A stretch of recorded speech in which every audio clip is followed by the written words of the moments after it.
Well, hello everyone. This is Jamie Silver with Herf Jones Yearbooks and Varsity Brands. I hope this finds you well. Welcome to February, and boy, welcome to winter. With the extremely low temperatures and school closings, I'm hoping that you're watching this safe at home and maybe catching up on yearbook stuff. So I wanted to put this episode out here today. And today we're going to cover 3 demonstrations in the program, eDesign, as well as the next episode of the Believe in You series that we started sharing on the last episode of the podcast. So the first one today is all about reviewing and editing the master list. This is a really powerful tool that we've built into eDesign for you that you can use for name check and pull in names from eBusiness, the online, record of online sales and all that, and really helps you get the names correct on the page and therefore build the index from that point. So this video is about 4 minutes long here. I'm going to share this with you and I'll be right back. In this tutorial, we'll cover how advisors and editors can review and edit the name list. Navigate to the Master List area by clicking the Master List button. At the top of the name list area are the search and filter options. You can use these options to find a particular student or to focus in on a particular grade or set of records. Click the Clear button to return to the full list. Along the left side are the main editing and reviewing options. Selecting a name and clicking the Ignore button will remove that particular name from the active list. This will mean that this name will not appear when using name check on pages.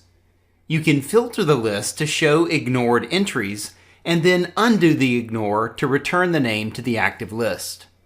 The Edit button opens the record for editing, allowing you to change the preferred name or grade for the individual. You can also double-click a name to open it in edit mode.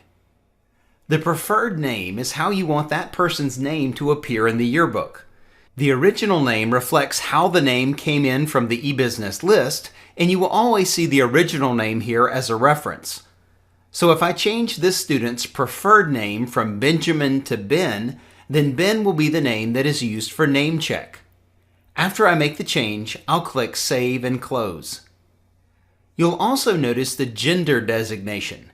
If you include a field for gender in the name list that you upload to eBusiness, this data will come over to eDesign when you import. This could be helpful when trying to identify a particular student. If a name in the list appears in all caps, you can edit the entry and click the Toggle Case button to change it to Title Case. If you have a whole group of names to change, click the first entry, then shift-click on the last entry. Then when you choose Edit, you'll have the option to toggle case for all the selected names. The next set of buttons is for bookmarking. If you need to flag a name to come back to check it later, select the name and click the Bookmark button. You can then use the right and left arrow buttons to navigate through your bookmarked entries. You can also use the Filter menu to show you only bookmarked entries. To remove a bookmark, select the name and click the Bookmark button again to remove the bookmark. If you are planning to systematically work through all the names in your list to confirm their accuracy, there's an easy way to help you keep up with your work. First, filter the list to show non-reviewed entries. Then as you review names, you can use the Reviewed button to mark them as reviewed and remove them from the non-reviewed list.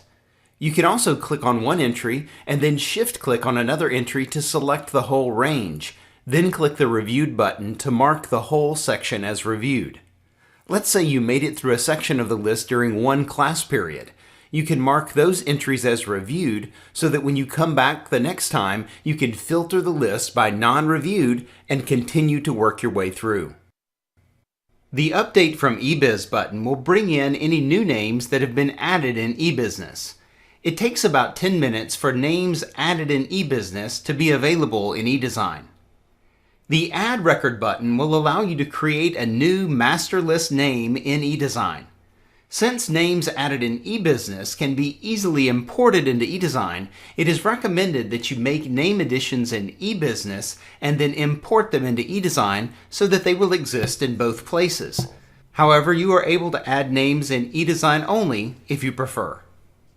So I hope you found that helpful, especially that toggle case button, but that's a great tool to just quickly adjust the names as you see fit. So it's a really nice way, just a refresher to, start from the school roster, add it, talking about nicknames as he showed there, and really just make sure that the names are correctly displayed in your yearbook, again, which leads to your index later if you choose to have an index. So again, if you have any questions about that master list, the name check, and putting that to use for your yearbook, please feel free to let me know. Switching gears to the next topic and kind of picking up on this one with the names, we're going to talk about a tool called Send and Sell. And this is a really powerful tool built in if you're using our order center especially, or if you're tracking your own sales online at our website, eBusiness in school. This is a really great way to send targeted messages to those who have not bought the book that you're working so hard on to create this year. So this video, again, it's about the same length, a little bit shorter here, and actually it's 1 minute. I'll be right back. Send and Sell combines the power of eBusiness and eDesign, allowing you to send promotional email messages to your school community in just a few clicks. The process starts by importing a master list of names from eBusiness that includes email addresses. Next, you create a Send and Sell campaign designed to promote book sales and/or ad sales. Then you create the message you'd like to send using one of the pre-written templates or by creating your own customized message.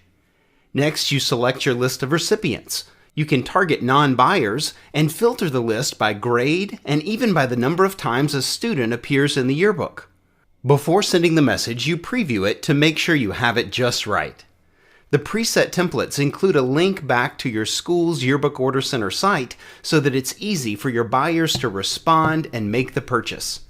Send and Sell in eDesign boosts the power of your yearbook promotional efforts, helping you get a copy of the yearbook into the hands of as many students as possible.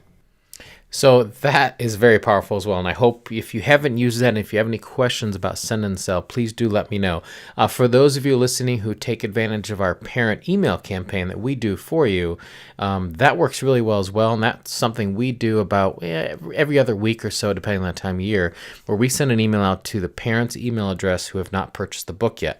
Now, the reality is it works well, but sometimes those emails, because they come from Herff Jones and not your school, they sometimes even go right into like a spam folder automatically before it even reaches the end user. So that's one reason that I often recommend using Send and Sell, because you guys can send this directly from your school email address, which will get through just to more people right off the bat. So Send and Sell is a really great feature to help you sell your books. Now, segueing to our next topic, this is going to be going back to the actual building of the pages, and we've looked at this before, but I just want to highlight it because I've gotten a few questions recently about DPI warning and resolution. So this is a big topic, right? Because we all work really hard on the photos, and that's how I got involved as a student back in the day, and it just hurts so much to see them not printed well in the finished product. So our system is watching out for you on a photo by photo basis with this DPI warning. But just as a reminder, I just want to play this. So again, this one's about a minute as well, and I'll be right back. Digital images are made up of small squares of color called pixels. The number of pixels in an image determines how large it can be printed and still retain the highest quality. As you scale an image up to print at a larger size, the pixels have to get larger to fill the space. At some point, the individual pixels themselves start to be visible, and the quality of the printed image will get worse. One of the safeguards built into eDesign is a warning for low-resolution images. The warning lets you know when an image will not look its best when printed at the size you've set. As you make an image larger, at some point you'll see the DPI warning, which appears as a large caution symbol on the image. If you receive this warning, you'll need to scale the image down until the warning disappears, or you'll need to use the image in a smaller frame somewhere else on the page. You should not ignore the DPI warning, as it indicates that the image will not look its best when printed in your yearbook at that size. So this time of year, you may be seeing some of those DPI, those triangle warnings on your pages. If you are, as Mark said there, the solution is simply to make them a little bit smaller. Now, with that said, one thing I want to add to that video there is at some point you might come across a situation where, that's just the best picture we have. We can't retake the photo or whatnot. We can't make it bigger. One thing you don't want to do, which I hear a lot of people trying to do, is take it into Photoshop and make it bigger. You will trick our system. The DPI warning will go away, but generally speaking, you still won't be happy with the results because the pixels are what they are, and going in Photoshop and simply adding more of them after the fact doesn't really fix the problem. Now, the one thing I do want to say, though, is if that is the only picture you have and there's really nothing else we can do, at some point, it's just a simple judgment call. How is it going to look when printed? And to answer that question, all you need to do is go to File, Generate High-Res PDF. At that point, what it's going to show you on the screen represents how it's going to look in the book.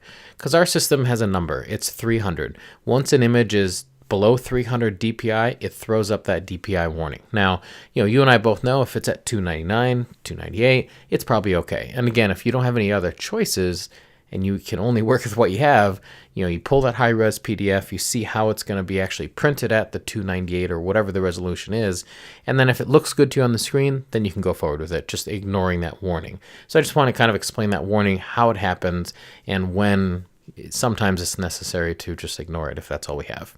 Okay. Last topic on today's episode is episode 2 of that Believe in You video that we started in January. So I'm going to play that here. It's all about this guy named Mark Henry, the world's strongest man, and it's truly inspiring. So I hope you find this inspirational. And again, as always, if you have any questions about Yearbook or this video series, please do let me know, and I look forward to talking with you soon. Thank you. I'm bringing some of the wisest, successful, most inspirational human beings on this planet into your classrooms for your benefit. You gotta know what it is that you want and speak up. You never know when the days could stop counting. That's when you make them count.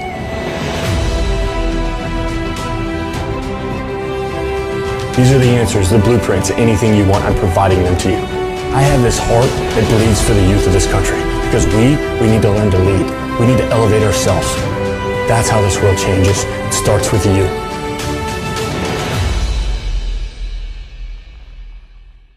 There's some people, we problems.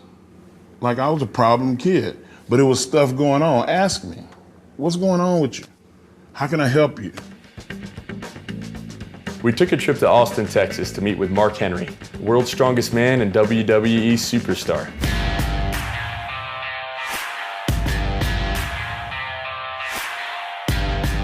Full name, Mark Gerard Henry. Nobody's ever called me Gerard. Mark may seem like a tough guy, but his life didn't start out with championship belts and world titles. Outside of the classrooms, Mark had a fair share of trouble. His parents divorced when he was young, his dad passed away when he was 12, and Mark gained a reputation for being a bit violent. Getting kicked out of school for fighting. They wasn't gonna allow me to come back to school without getting help.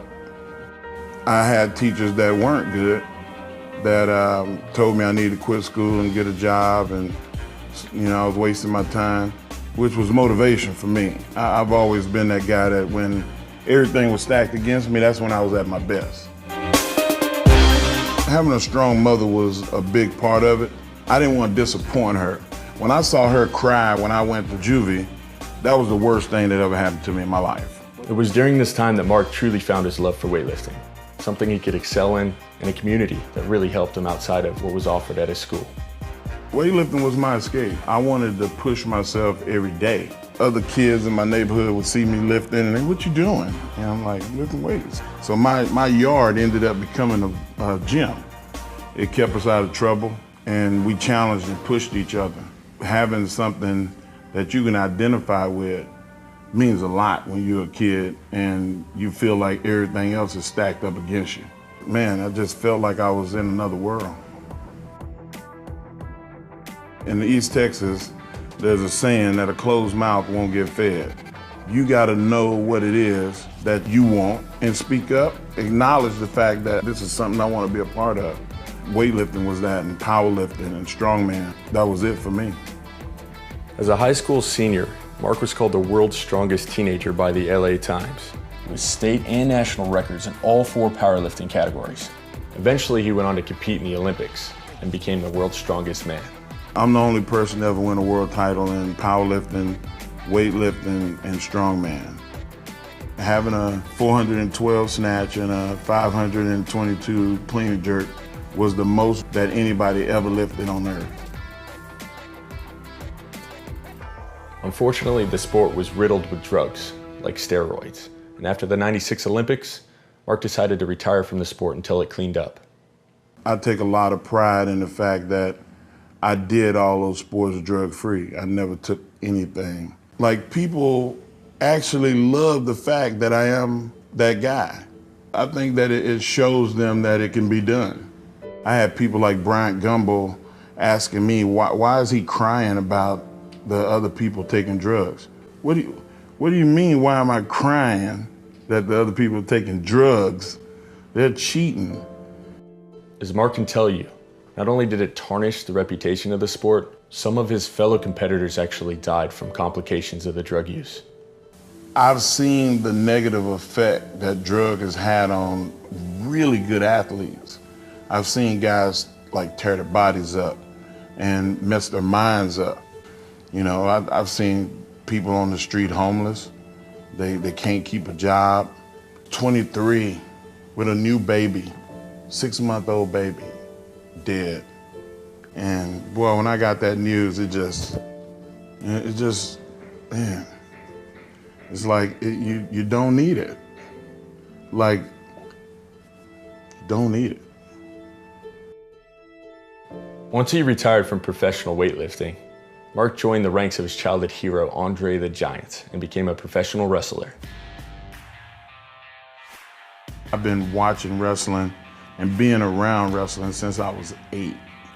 I was able to be world champion in a sport that I was a little kid and a fan of. Mark wrestled 21 years consecutively in the WWE. He has made a career following his passion, doing what he loved, and working hard for it. I'd let kids know that I ain't perfect, far from it. But the one thing that I had that other people always wanted to quantify and ask me, man, where did you get that from? Was desire and passion to not fail. You know, let's not cry and whine and moan and complain about the situation. Let's change it. How can we change it? Half of it is showing up. The other half is how much work you're willing to put in to make it happen. And I ain't got nothing else to do. Let's go to work.